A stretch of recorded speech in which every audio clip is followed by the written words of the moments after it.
Kisah ini merupakan lanjutan kisah saat Garuda mencapai Waikunta dan melihat Sri Wisnu sedang bermeditasi. Garuda berkata, tidak ada yang bisa menjadi kebanggaan bagi saya selain ini. Ketika ibu memberkati saya bahwa saya harus menghabiskan hidup saya di kaki Dewa Wisnu, saya tidak mengerti maknanya. Tapi hari ini setelah melihat sekilas Dewa Wisnu, saya menyadari bahwa berkat yang diberikan kepada saya oleh ibu, keinginannya untuk kebahagiaan saya tersembunyi di dalamnya. Kakak, Anda membuat saya melihat sekilas Dewa Wisnu, tapi di mana Dewi Laksmi? Sisa naga berkata, Dewi Laksmi dan Dewa Wisnu telah berpisah. Itulah alasan Dewa Wisnu sedih dan telah memasuki kondisi meditasi yang mendalam. Garuda terkejut dan berkata, apa? Tapi bagaimana saudara? Tapi kenapa Anda tidak menghentikan Dewi Laksmi? Saudara, mengapa Anda tinggal di sini? Mengapa Anda tidak tinggal dengan saudara Anda yang lain? Dan Bibi, mengapa di Istana Ular dilarang menyebutkan namamu? Sisa naga berkata, tenang Garuda. Jika kamu mengajukan begitu banyak pertanyaan, bagaimana kamu bisa mendengar jawabannya? Garuda berkata, maafkan saya kakak. Bahkan ibu mengatakan bahwa saya mengajukan banyak pertanyaan. Tapi apa yang harus saya lakukan kakak? Tidak peduli seberapa banyak saya bertanya pada ibu, dia tidak memberitahu saya. Jadi saya terus menanyai semua orang. Jika saya tidak mendapatkan jawaban atas pertanyaan saya, bagaimana saya akan memenuhi tujuan saya? Sisa naga berkata, apa tujuanmu Garuda? Garuda berkata, hidup saya memiliki tujuan utama, untuk membebaskan ibu saya dari perbudakan Bibi Kadru. Jadi saya harus tahu bagaimana ibu menjadi budak Bibi. Kakak, Anda adalah yang tertua. Saya memiliki harapan banyak dari Anda. Saudara, apakah Anda juga tidak akan mengatakan yang sebenarnya? Sisa naga berkata, pertanyaan yang kompleks tidak memiliki jawaban yang sederhana Garuda. Kebenaran yang kamu coba cari dan untuk memahaminya kamu harus mengetahui lebih banyak hal. Kamu harus mengetahui masa lalu mereka dan memahami kehidupan mereka.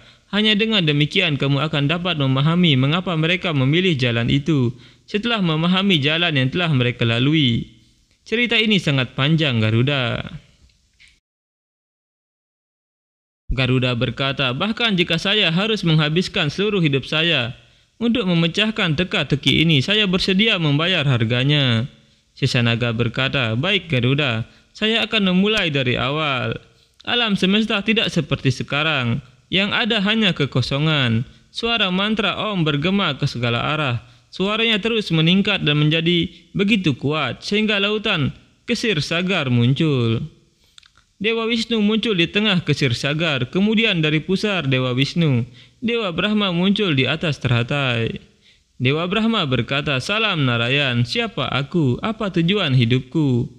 Narayan berkata, Anda adalah Brahma, tujuan hidupmu adalah untuk penciptaan alam semesta ini.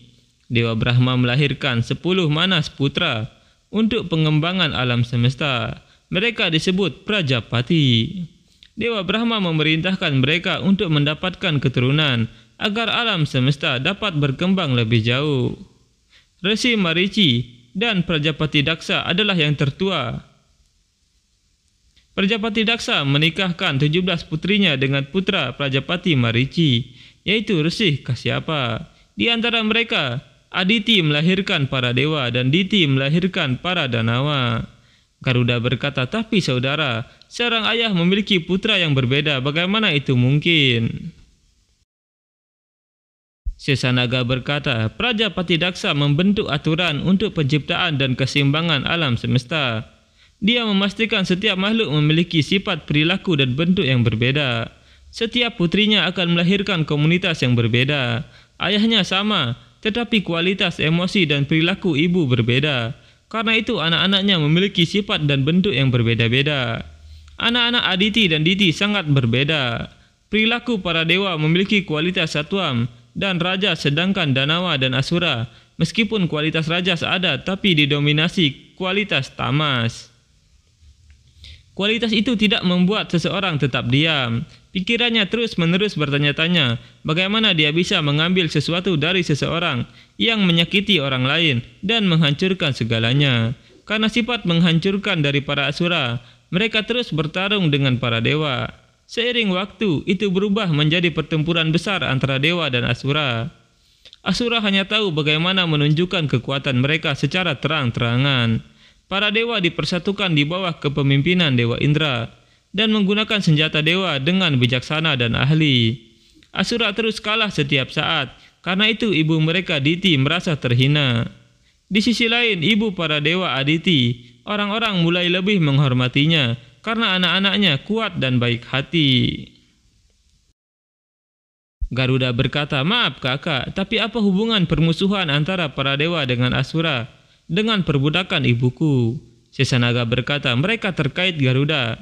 Mereka berhubungan. Ciptaan alam semesta kita memang luar biasa, Garuda. Bahkan jika kupu-kupu mengepakkan sayapnya di beberapa bagian alam semesta, sebagai akibatnya tornado dapat terjadi ribuan mil jauhnya di bagian lain alam semesta. Mungkin ada kehancuran yang tak terbayangkan. Karena sifat anak-anak mereka, apapun yang terjadi antara Diti dan Aditi disaksikan oleh istri-istri Perjapati Kasyapa yang lainnya, di antaranya Winata dan Kadru. Apapun yang mereka saksikan, alami dan pahami menentukan nasib mereka berdua." Sesanaga kemudian menceritakan masa lalu Winata dan Kadru. Mereka saling menyayangi, tapi Kadru selalu membuat perlombaan atau permainan di antara mereka. Mereka berlari menuju kuil, tapi Winata selalu menang. Kadru berkata, "Bagaimana kamu bisa menang setiap saat, Winata?" Winata berkata, "Kegembiraan ada dalam perlombaan, saudara. Lalu apakah saya menang atau kamu yang menang, itu adalah satu dan hal yang sama." Kadru berkata, "Kamu benar, Winata. Arti penting sebenarnya adalah proses, bukan hasil." Pembicaraanmu ini membuatku terpesona. Winata berkata, "Cukup, saudara. Pujian menimbulkan kebanggaan dan aku tidak pernah ingin bertindak bertentangan dengan namaku. Aku ingin selalu tetap rendah hati. Ya, kita berbicara tentang tindakan, tetapi kita lupa untuk melakukan kegiatan yang akan kita lakukan di sini." Kadru berkata, "Benar, saya akan mengatur persiapan pemujaan." Dewi Winata berkata, "Dan aku akan menggiling kayu cendana dan membuat pasta."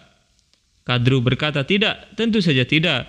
Pekerjaan menggiling kayu cendana itu melelahkan. Saya akan melakukan itu. Tanganmu yang lembut ini hanya akan melakukan tugas mempersembahkan bunga kepada Tuhan. Aku tidak akan pernah membiarkan tangan indah ini terluka." Winata berkata, "Tapi saudara." Kadru berkata, "Tidak. Apakah kamu tidak akan mematuhi perintahku?" Winata berkata, "Baiklah saudara." Mereka kemudian mulai melakukan pemujaan. Sesanaga berkata, "Jika kamu harus memahami hubungan timbal balik mereka, dulu mengalir cinta yang tak terbatas dan tak terduga satu sama lain yang sulit dijelaskan dengan kata-kata di antara mereka. Begitulah cinta mereka, luar biasa dan tak tertandingi."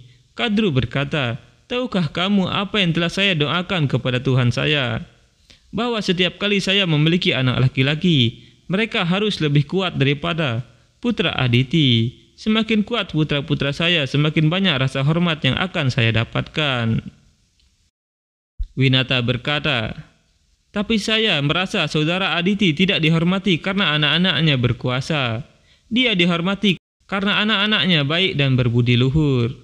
Bahkan saya telah berdoa kepada Dewa Wisnu untuk memberkati saya dengan anak-anak seperti itu, berbudi luhur dan baik hati." Garuda berkata, "Ibu memiliki begitu banyak harapan padaku dan aku tidak bisa memenuhinya. Aku tidak bisa membebaskannya dari perbudakan dan dia harus sangat menderita. Mengapa?" Sesanaga berkata, "Terkadang kita harus membayar harga yang mahal untuk kesalahan yang kita lakukan secara tidak sengaja. Itulah yang terjadi bahkan pada ibumu, Garuda." Dewi Kadru berusaha menangkap kupu-kupu yang terbang sambil berkata, "Ia memiliki sayap yang sangat indah." Winata berkata, "Saudari, kekuatannya untuk melihat, mendengar, dan mencium sangat tinggi. Kamu tidak akan bisa menangkapnya." Kadru berkata, "Kamu berbicara seolah-olah kamu bisa menangkapnya." Winata berkata, "Jika saya ingin, saya pasti akan menangkapnya. Tapi saudara, saya tidak suka menangkap makhluk apapun. Setiap makhluk harus memiliki hak untuk bebas dan berkeliaran dengan bebas." Kadru berkata, "Jangan menundanya dengan membuat alasan. Yang benar adalah kamu tidak akan pernah bisa menangkap kupu-kupu ini. Kalau begitu, mari kita membuat tantangan. Winata berkata, bagaimana jika aku berhasil menangkapnya? Kadru berkata, saya akan menyiapkan hidangan yang kamu minta. Winata berkata, benarkah? Kalau begitu lihat saja. Winata kemudian menunggu kupu-kupu itu hinggap di bunga, dan ketika dia hinggap, Winata dengan cepat menangkapnya dan berkata, aku menangkapnya, katakan padaku saudara, apakah kamu menerima kekalahanmu? Kadru berkata, ya, aku mengakuinya, kamu menang dan aku kalah. Winata kemudian melepaskan kupu-kupu itu, tapi tiba-tiba kupu-kupu itu jatuh karena sayapnya terluka. Melihat itu Winata terkejut dan berkata, apakah sayapnya patah? Maafkan saya kupu-kupu, saya tidak menyadari rasa sakitmu. Saya membuat kesalahan besar secara tidak sengaja.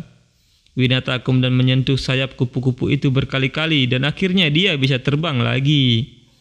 Winata berkata, saya menyakiti makhluk hidup hanya karena tentangan kecil. Ya Tuhan, saya berjanji bahwa saya tidak akan pernah melakukan dosa seperti itu lagi. Kadru berkata, kamu mengkhawatirkan hal yang tidak perlu.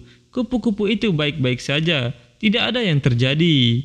Winata berkata, sesuatu telah terjadi saudara, dia telah terluka. Kadru berkata, kamu terlalu banyak berpikir, sebaliknya menurutmu hidangan apa yang harus kusiapkan untukmu? Saya telah kalah, jadi saya harus menjalani hukuman. Mereka tertawa dan Winata berkata, lalu apakah saya menang atau kamu yang menang? Itu adalah satu hal yang sama. Dan tantangan antara saudara perempuan hanyalah permainan, tidak perlu untuk memenuhinya. Garuda berkata, melihat cinta mereka satu sama lain, aku bahkan tidak bisa membayangkan Bibi telah menjadikan ibuku budaknya. Bagaimana situasi ini muncul saudara? Sisa naga berkata, ada banyak alasan mengapa situasi ini menjadi takdir mereka. Tapi alasan terpenting adalah kesalahan yang dilakukan ibumu secara tidak sengaja. Untuk tantangan kecil, dia telah menangkap kupu-kupu yang tidak bersalah. Dikatakan bahwa jika seseorang menyakiti makhluk yang tidak bersalah, dia harus menanggung akibat dari tindakannya dalam kelahiran ini. Namun keduanya tidak mengetahui bagaimana mereka akan mendapatkan hukuman atas kesalahan yang dilakukan secara tidak sengaja ini dan dalam bentuk apa hukuman itu.